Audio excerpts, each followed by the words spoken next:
Okay, folks, here we go. This is MK Palmore. Welcome to this episode of The Leadership Student with MK Palmore. Today in the virtual studio, I'm joined by Adrian Koehler, who's a eminent leadership coach, been in the industry for a number of years here and has had some great experiences. Adrian, welcome to the virtual stage. So glad to be here. Thanks for having me, MK. Yeah, I appreciate you being here. Adrian, Of course, man. tell us a little bit about your background and how you ended up in the leadership coaching space. Sure. So I've been a coach and a trainer like this for about 13 years. Didn't get here in a straight line. Usually, when I tell people my story, they're like, "How many lives have you lived?" Because I was like a medical student in college, and I thought, "Oh, I'll go be a doctor," just because I didn't know what else to think about. And my brain works around that stuff, and I'm interested in it. But then I realized I don't want to actually do that. I don't want to go to medical school and spend the 7 years. I'm just not that data driven, to be honest. I'm more hand to hand combat. I start with the person, not with the data set, for better or worse. So with that, I ended up getting a nursing major out of college. I had a roommate whose dad ran the ER in Gary, Indiana, so we saw a lot of action. I thought, "Oh, that's cool. It's not nurses and doing all the kind of girly stuff. Oh, you can be involved in like warfare types, stab shootings. That sounds cool."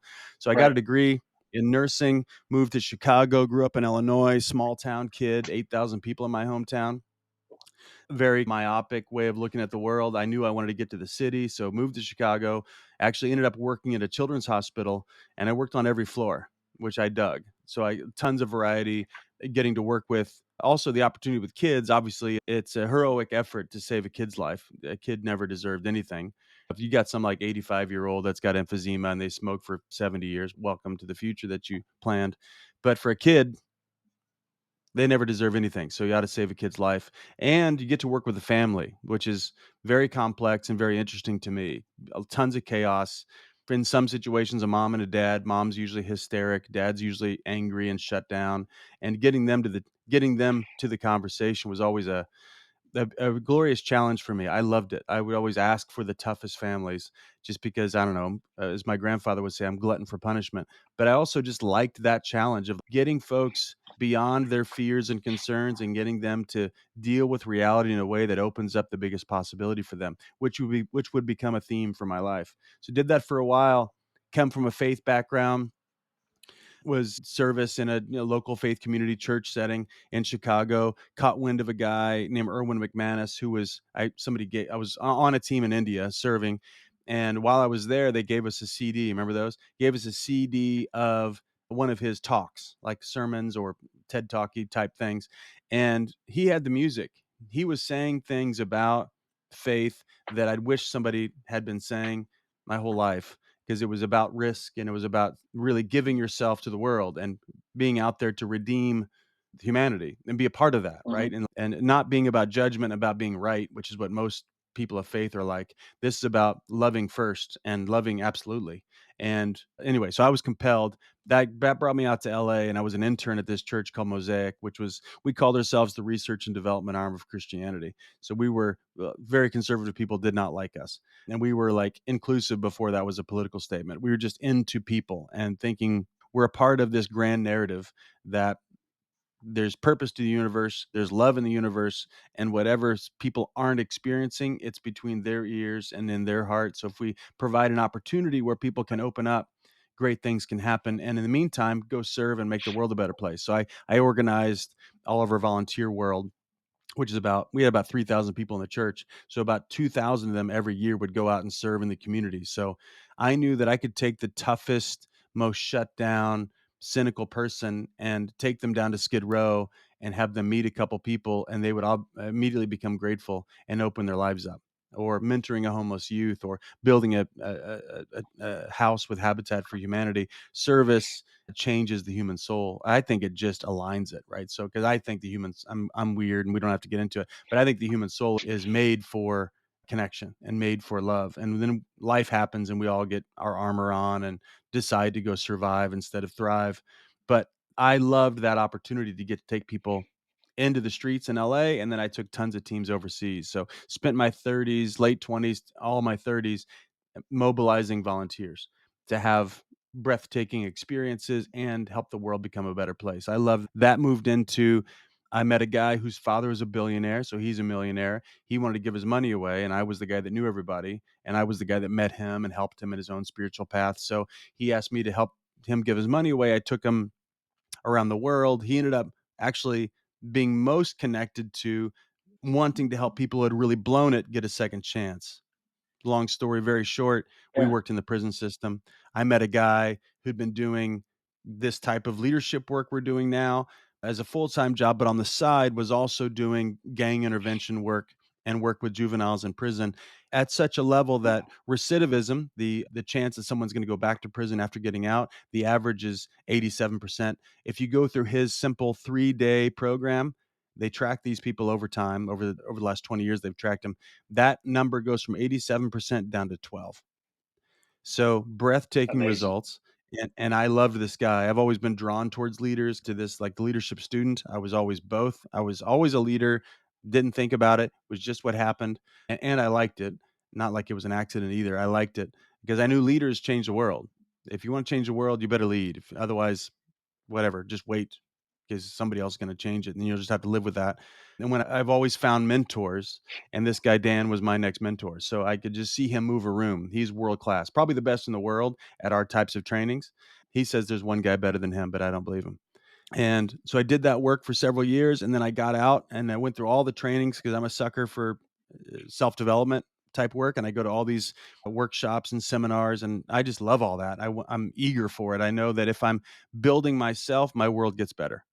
Internally, my world gets better, and externally, I can make a better difference with other people. Got out and I started coaching people on my own. Took on a business partner. We had a run for a while. Got back on my own, and then that guy Dan Tacchini, the one I followed into prison, who I say he's if Mother Teresa and Yoda and Tony Soprano had a baby. That's Dan Tacchini. He's an interesting cat. He's a one of a kind. I started this business with him, Take New Ground, that we have now, probably 7 years ago, and it's guns blazing, man. We love it. He's almost 70, and I'm 43, and we're a great dynamic duo. Just took on another senior partner. I've got a team of about 10 people. We get to work with fantastic companies, and we are known for our very no bullshit approach. So if people like the coaching industries, usually about inspiration and education, no, we're about conviction and we're about choices and we're about personal responsibility. So we're not for everyone, but for people that like that, and most type A people like our approach, they roll their eyes at the sunshine and rainbow stuff. We're the smelling salts for these teams, and we get to have a lot of fun. So that's a little bit What of my journey. I love it. There's probably too much to unpack there, but let me start here. What's the business proposition for you and your partners when you go into a company, offer your services? What are you telling them that they're going to get in return for bringing you guys in? We're going to talk about what results they've given up on. So we talk about the future first, like what are the Mhm. key results? And usually it's very foggy and it's usually very circumstantial. And we believe that a person with a vision can never be held hostage by circumstance. There's always, when you put two humans in a room, it's already complicated because you get two worldviews, two sets of beliefs, two sets of values, two different approaches. There's all that. And you put 12 people on a leadership team, it's unendingly complex. And Right. most leaders, especially ambitious, driven leaders with opinions, don't listen very well. And so the potential of teaming goes way down based on the mindset of the person that's in the room. The opportunity for alignment and the opportunity to generate resilience on the team, which is to take on challenges on purpose for the sake of growth, that's always way below what I can get them to, what we can get them to. And that always happens in conversations. New results, number one, unprecedented results. Something new can happen they don't think can happen. I know it can happen. Alignment of the team beyond their personalities. Most people think because Tom is this way, he will never fill in the blank, or because Susie is this way, she will never fill in the blank. We can always break that up pretty quickly. And then the to generate a conversation internally, which most people aren't in, let alone most teams aren't in, is a conversation about self-mastery. How well do I know myself based on results, which is distinct from knowing myself based on my story about myself. Most people know themselves, quote unquote, and they just know what they tell themselves. And a lot of that is full of despair. If I'm a certain way and I think it's my parents' fault or whatever the therapist taught us, or Freud taught us, then we're stuck and we just got to make the best of a shitty situation. And we don't approach it that way. We're Adlerian. We're we have a I say you are what you're committed to. You're not the sum of your past. Most people unconsciously think I am because that happened instead of I am what I'm committed to. So there's a lot of power there. And if you get people into a Mhm. self mastery conversation, there's no challenge too difficult to be worked through at all. There's how good could we get is an unanswerable question, meaning we don't know how good we could get. We don't know how effective we could be. That's a fun journey. Most people are just trying to get their job done and go home instead of, Mhm. oh, work is the context of meaning for me. And I am on my own path of I can have unlimited amount of meaning and connection with these people that up until we talked to them, they were just tolerating. So in those realms is what is the proposition. So you said something really interesting that I have also found to be true early on in your response, and that is that you believe that people who are highly driven, sort of type A leaders, are typically not good listeners. Can they be Yeah. taught to listen? Yeah. Yes. It's I, never. and how's that transformation happen? Yeah, yes, they can easily be taught. The harder thing, because it's not hard to listen, it's just a risk for them. So it's more, are they willing to listen? Not can they? And the way you have to do that is you have to lay out a parade of horribles. We call it a parade of horribles. So let's say just last week I was in a room with 5 leaders of a private equity firm here in town in Los Angeles. And there's an old man that started the whole firm. Then it's a little bit complicated. Let's see if I can do it verbally. Then there's a group of 3 of them that have been there for 25 years. Then there's a new guy who's been there 7 years. The old man is just kind of Mr. Rogers in the corner, doesn't speak his mind very much, is very successful, has raised billions of dollars, but I'm retired. I don't want to get in these guys' way. That's the story he's in. The group of 3, 2 of the 3 are in a camp with the old man. Then there's the one that's with the group of 3, and it's his buddy that he hired 7 years ago. The guy, they're at an impasse because the new guy wants to be equals with the rest of them financially. And that would be unprecedented. They've never done that before. They're in this, you got to be here a long time before you become equals, but he's going to leave. If he doesn't become equals, he's going to leave. He brought in 40% of the yield from the previous fund. So he's the Mhm. rock star investor of the group, and he's asking to be made equals. There's resistance in the room. They don't want to do that. Now, so how do I help these type A people listen? I got to paint the picture about what's going to happen if they don't. In this situation, the new guy is going to go. And if he goes, it's over.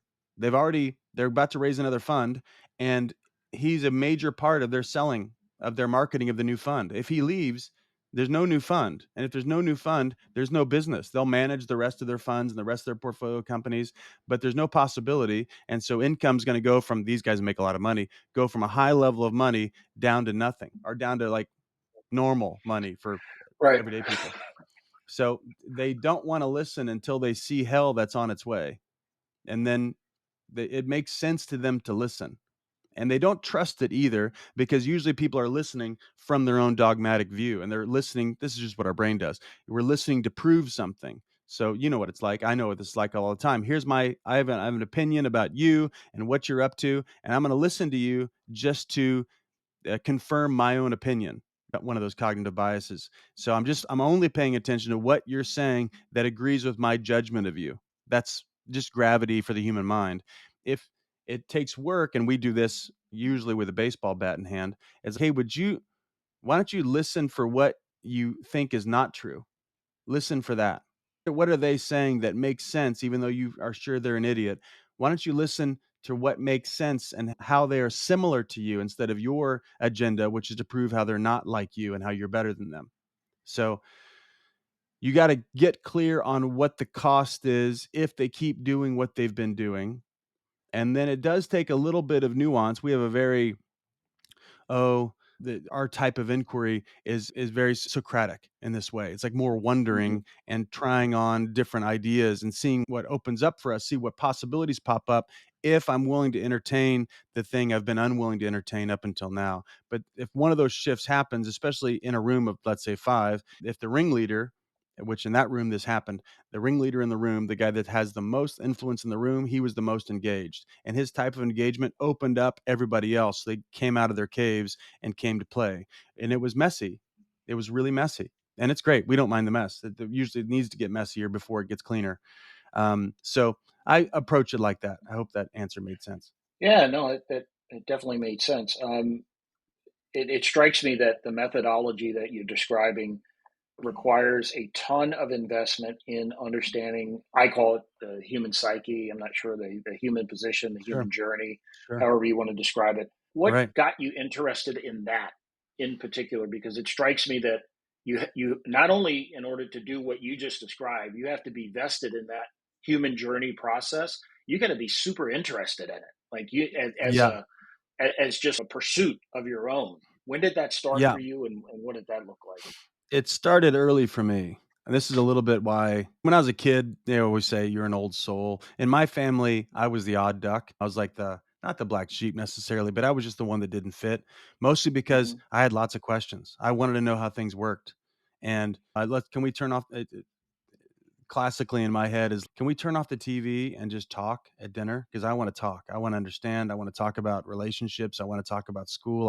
I really wanted to talk about things, really to understand why. Because I was successful. I'm externally quarterback of the team, student council, smart kid, blah blah blah. But internally, I was anxious and I wasn't comfortable in my own skin. I looked comfortable. If you met me, you'd say, "Oh, Adrian, he's got his shit together. He's exemplary." Blah blah blah. But internally, I was uncomfortable, and I wanted to Is become that uncomfortable.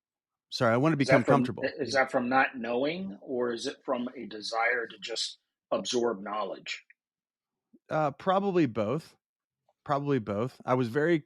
I just heard a research study the other day that 40% of humans don't realize they're in an internal dialogue, which is baffling to me because I've been aware of my internal dialogue, i.e., I'm talking Hmm. to myself all the time via thinking since I was whatever, young kid, and I was Right. conscious of that.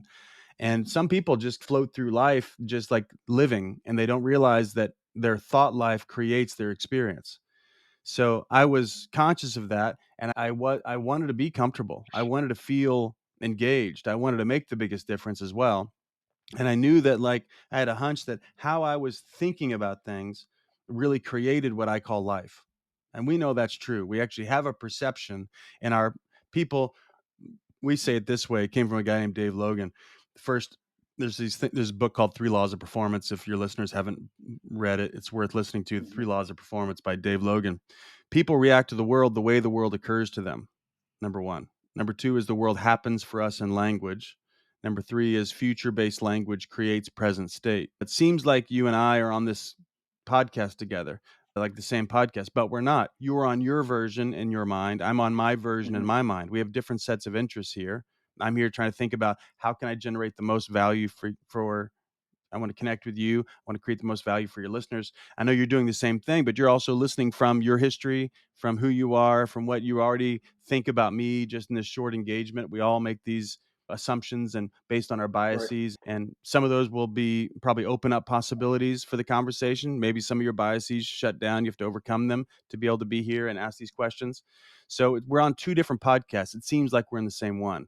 So the long story really short is I was aware of that and I wanted to think to your second point, get more information. How do other people see this same moment than I do? Because I think I could learn if I could see it through their lenses. And that's part of what keeps me in the game and why if I'm in a room that's even full of major conflict like I was in the story I told you, it's Yeah. fascinating to me. And I know that it's their thinking that's causing the suffering. It's not what's happening. It's their thinking. It always gets back to their conscious thoughts. And even more than that, gets to what's invisible for them. And if I can illuminate the invisibility of like kind of the baseline unchecked assumptions that they see everything through, for example, they might say people can't be trusted. That's a, that's a, that belief shapes everything. Or people have my best interest. You could do the opposite. They're always, and Hmm. that's also can shape your belief in how you show up, what you say, what you don't say. Both of them are really naive, and it's both. And you better listen to see where the other person is. Eh, So, what's your position on whether or not people are? I have to ask this based upon what you just said. Are people Yeah, inclined to do good, and by good for others, rather than just their own interest, from your perspective? yeah. The answer that's not that satisfying is it is both. I think back to what I was saying earlier about the human soul, I think we all want the same thing. We all want to be seen. We all want to know ourselves. We all want to be accepted and we all want to be championed. I think that's human 101. I think we're crafted that Hmm. way. For me, that's a spiritual conversation, but I think we're all that way at a core level. But life teaches us other things. We get betrayed, we get lied to, we get used, we get all those things happen. And so a lot of us live our lives in response to the things that we didn't want or didn't like. And we just call that playing not to lose. So I know what losing feels like. I don't want to do that. So I'm actually listening from that mindset where the threats and even possibilities show up as threats instead of playing to win, which is I know who I am and I'm willing to give to get. The old golden rule is always the best idea is go ahead and whatever you're looking for in a room, give that to the room and see what happens. And the chance of getting what you want goes way up. Yes, people are naturally inclined, I would say, to give because it works. First off, it works in reality. Second off, you feel better about yourself. But we've trained ourselves to give the least amount we can and not take risks. So it's both and. But I try to get people into my work is to get people into a generous mindset because that Hmm. will shift the room. What's the most difficult part of leadership for people? And let me provide some context to this. Sure.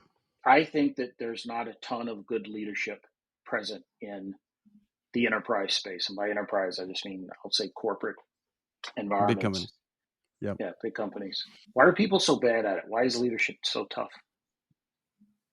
To do leadership well, you must be vulnerable. And the human brain is apt to not be vulnerable. It wants to survive. Number one, that's the number one Hmm. pursuit of the human brain is survival. Number two is save energy so I can survive later. And when I say survival, it's not watch out for the bus and watch out for the tiger, not that type of survival. It's more ego survival. So we talk about looking good, feeling good, being right, being in control. Those are the core survival needs.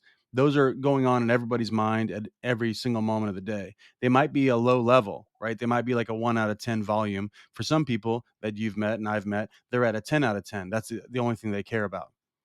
So, in order to lead, you must be vulnerable and know these tendencies and know that you're speaking into those tendencies when you're leading. And so, it requires a level of boldness and a level of trust in humanity and trust really in yourself that I can say what needs to be said. And even if we take on challenges and conflict because of that, it's good. We need to have this conflict. Most people would rather just look good and feel good and be right and be in control and then take whatever results they can get while preserving themselves. So I know when I'm around a leader that seems to say whatever, I always say current reality is always looking for a spokesperson. And a great leader is willing to put language to what's happening and willing to call people up beyond the way they're showing. We're in such a pandering culture these days, at least in my view. And there's so many things we can't talk about because everybody's going to be offended and all that bullshit. And so people end up following the rules of society instead of setting the bar themselves, and that's a risk. So I think that's the biggest challenge is people willing to die for the sake of a cause. Most people aren't. What role do things like character and integrity play in a person's ability to lead? And by the way, I love your call out that the willingness to be vulnerable, I think, is a precursor to opening the door to lots of leadership possibilities. But like when people bring what they already have to the table, whatever their level of character is, whatever their level of integrity is, like what role do those traditional principles play in their ability to be good leaders?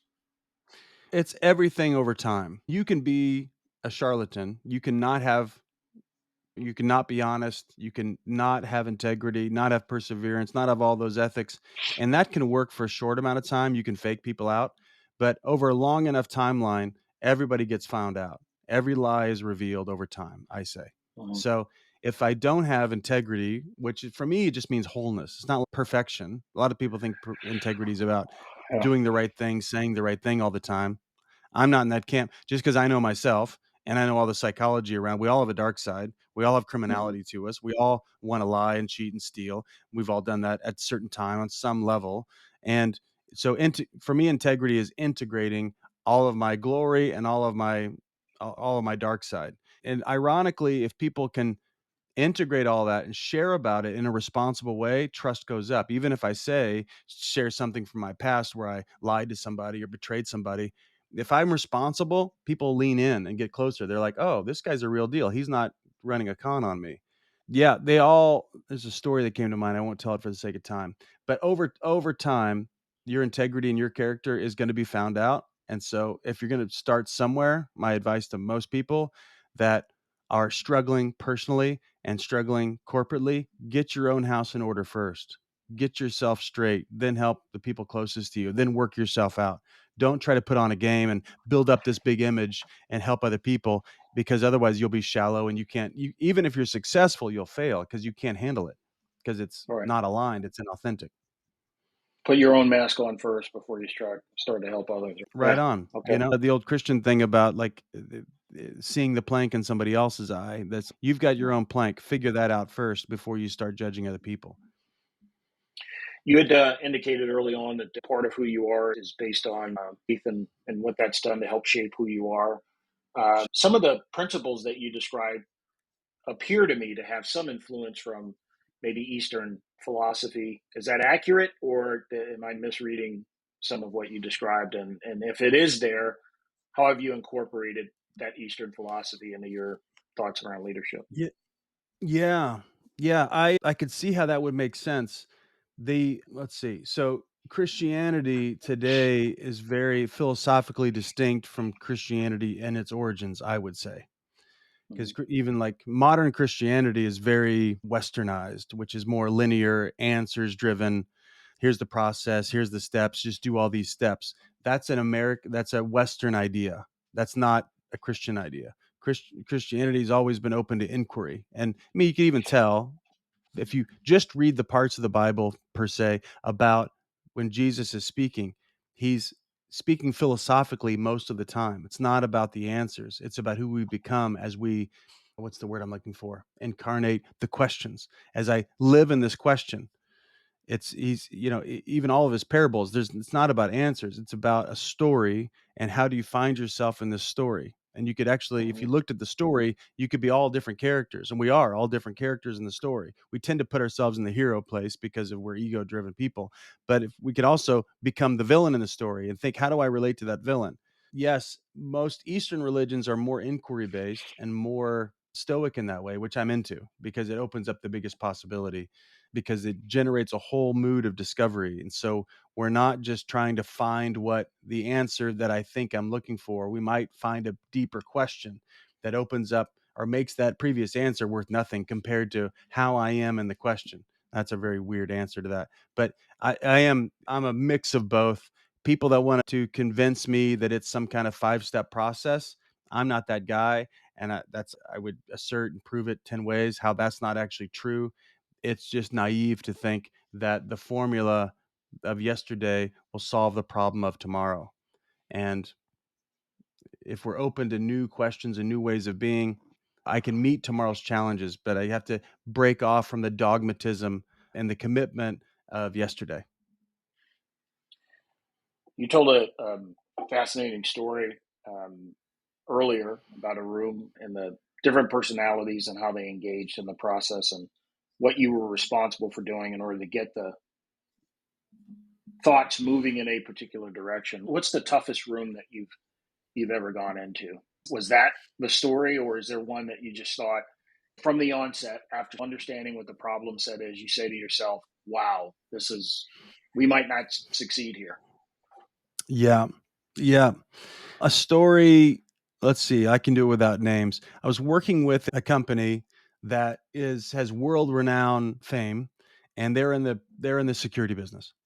Hmm. And all of them are top tier practitioners. Some of them, the smart guys, NSA, CIA guys, some of them, Rangers, SEALs, all that. And there's two different sides of the business. There's the intellectual side of the business and around strategic planning for security, both for famous people and also for their company, and so also for their businesses. There was a tough room because anybody that's used to being the smartest person in the room and used to not being questioned doesn't like me that much because I'm going to question everything. And especially in that type of top down environment, they're used to, you can't ask me that question unless you're at my level. and I'm the new guy walking in.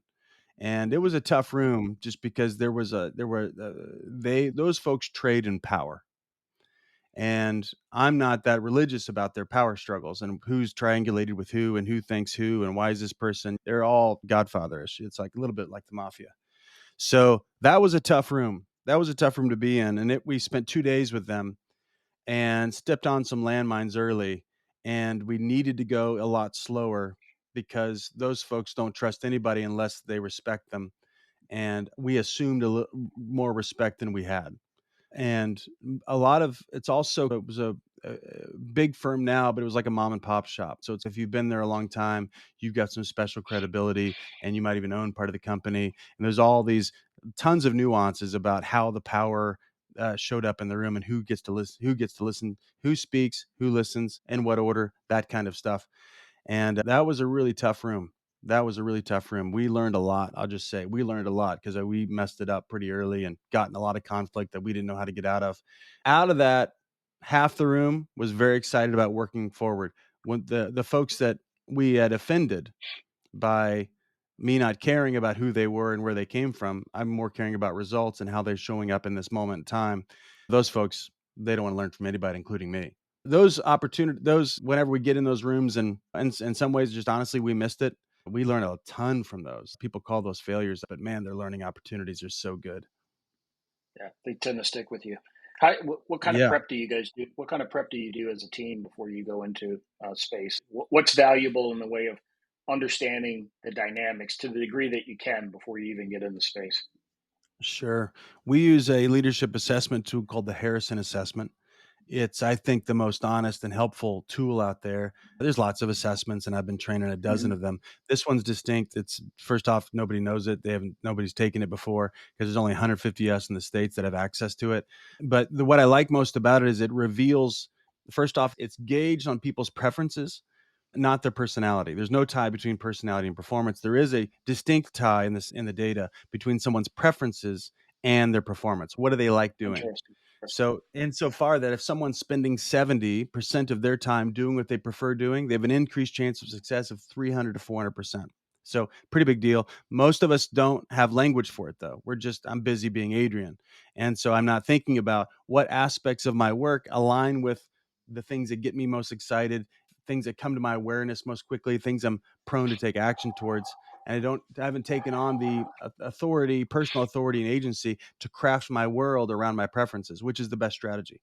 Not that you can avoid the things that you don't like doing. You can just delegate those responsibly or do them in sprints instead of doing them more often. We put people through that assessment and then we debrief them on that assessment before we get in the room. So we have a good sense of where people are. And then we put together all those findings into a culture map, we call it. So we'll show where people are at rest because it'll show in these 12 paradoxes where they are at rest and then where they go under stress. And so we can know in the room what the major tendencies are. They might be nice people, but they go to dogmatic. They might be really open, they go to dogmatic. They might be very serving of others, they go to dominating. These are some of the common flips under stress. And we naturally generate some stress in the room because that gets the resistance to the table. We're not there to add some kind of insight to their current thinking. We're there to challenge their thinking that gets them to the spot that they are. So we'll of course sit down with the major stakeholders and talk about the outcomes that they want to get out of the 2 days together or 3 days together, however long we're with them. And then also really get into what are the apparent challenges. And then usually the apparent challenges are only symptoms. So what's causing the challenges? So we want to get down to the causal issues. And it's almost always relational, period. No matter what you're up to, it's how people are relating to themselves, how they're relating to others, how they're relating to the work itself. It's always Hmm. relational in that way. So we know that most people think it's strategic and it's about the plan. It's not that. It's about the thinking that generated the plan, which always gets back to human being. So we do that type of work. I'll sometimes or interview, have special time with key stakeholders. If I know there's a heavy in the room that's got a lot of authority, I want to respect that person because I need them in the room. Because if they shift, everybody shifts. So I'll spend some special time around them and build some camaraderie with them before we jump in the room so they feel like it's their training as well. They get to influence it. They get to take it where it's not like I'm the guy that's up there running it. No, this is your training to get done what you want to get done. I'm here to challenge things, provide new perspective on things. Usually, what's necessary is getting the conversations that are under the table on the table. In every culture, there's conversations on the table, just things we don't talk about, things you don't dare say, sacred cows, whatever you want to call them. Our Yeah, job is usually get those conversations on the table so we can actually deal with them instead of them running us.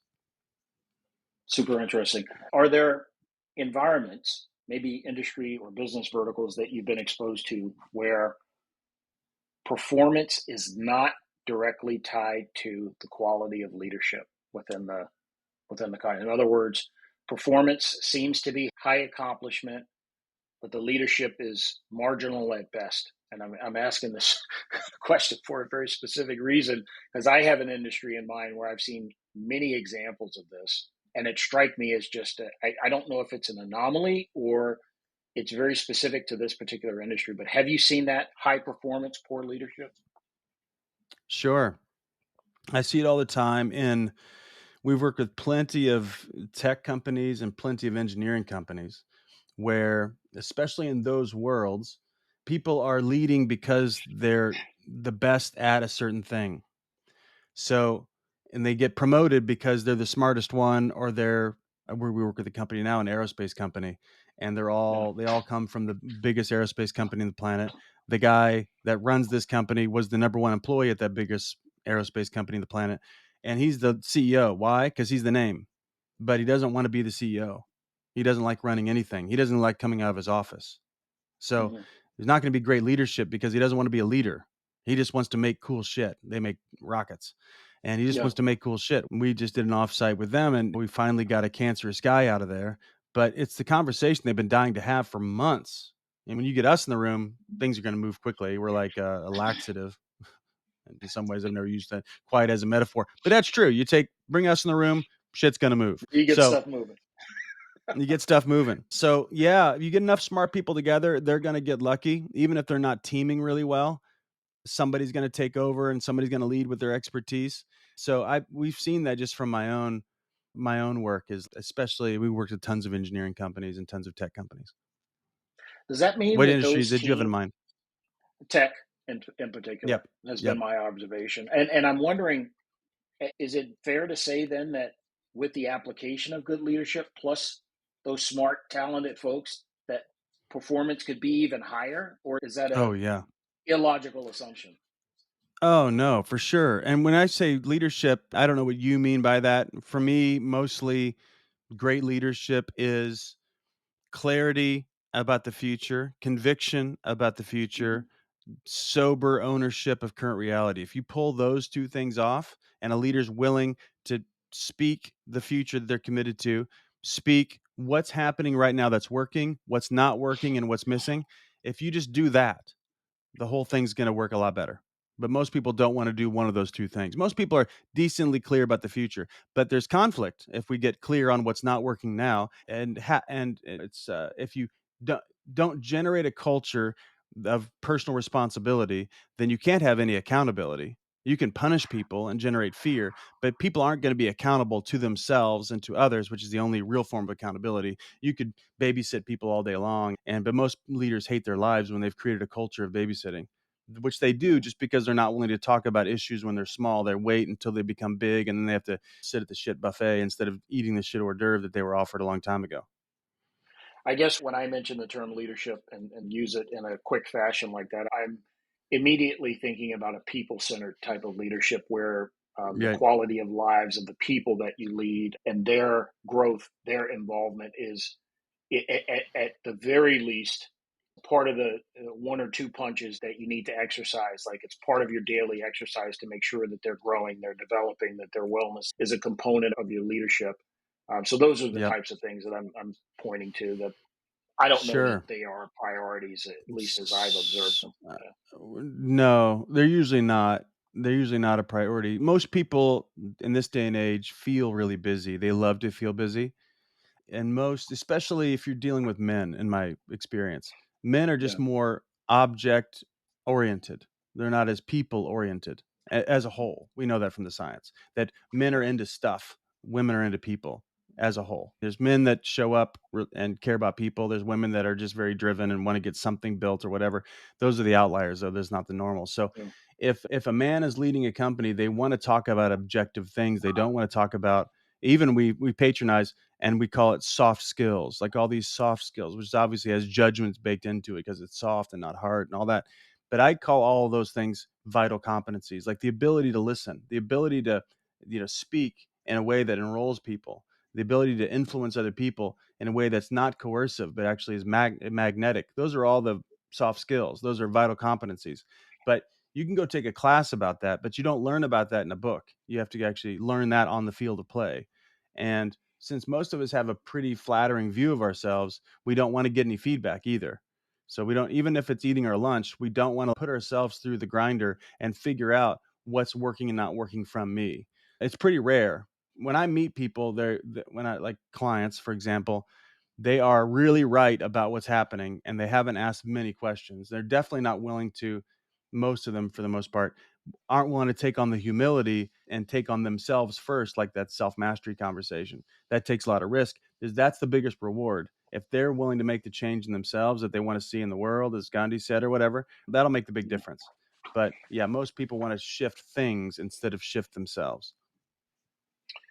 Uh, Adrian Koehler, this has been an absolutely awesome conversation. I've had only a handful of guests, I think, where I felt like during the conversation that probably could have gone on for much, much longer I know, than the man. plan. And this is one of them. So I feel like I'm almost cutting it off short. Definitely some of the concepts that you highlight and the way that I think you've crafted the subject definitely resonates with me, as I think it will some of my listeners. Where Hmm. can folks find you? Where are you in the space? Books, Sure. lectures, engagements? What's that look like when you're in? Right on. And I'll just start by saying same. I'm here. We've run out of time. I'm like, oh, we're just getting Yeah, started. We could talk for another three yeah, hours. I feel like At least for us. I don't know if the listeners, they yeah, probably trail off. yeah. But anyway, this has been fun for me too. So thank you, man. Thanks for your integrity and your intellection and all that's really compelling. How you find me? If you want to find me on social media, adrian.k is my Instagram handle, and I'm usually posting stuff like this, conversations I'm having with leaders or on podcasts. You can check that out. If you want to find us online, takenewground.com. We've got, obviously, if you run a big company, if you run a division inside of a company, if you run your own company, love to have a conversation with you and just see if there's ways in which we could help you. You can just reach out to me via the website or on Instagram or Adrian at takenewground.com. So we do most of our work's in-house, retainer work with people, and we solve serious problems in a short amount of time. We also do these public trainings. One's called the Revenant Process. It's a 4-day, you'd love it, 4-day deep dive, personal leadership, integrity, commitment, legacy, all those. We do that in 4 days, a big, long experience for people. You clean up a lot of the past, you get people really clean and clear about the future, and it's a huge breakthrough for them. We've got another one coming out, depending on if this drops in early June. We've got an event late June in Hawaii. Our next one, we just did one in LA. We just did one in Boise before that. We'll do another one in the fall. By the time we're rehashing the website now, so it'll be takenewground.com/revenant. But if you message me and you're interested in that, just hit me on Instagram and I'll send you all the info. Then we're just here to help people come alive and make the most. We only got one trip around the bases here, so you might as well make the most of it. Outstanding. Hey, Adrian, I appreciate the conversation and thanks for being Of in course. the studio. All right, Yeah, folks, thank you, that's it brother. for this Good to episode be of the with you. Leadership Student Podcast. Fascinating conversation with my guest, Adrian Koehler. Thanks, and we'll see you guys the next time around.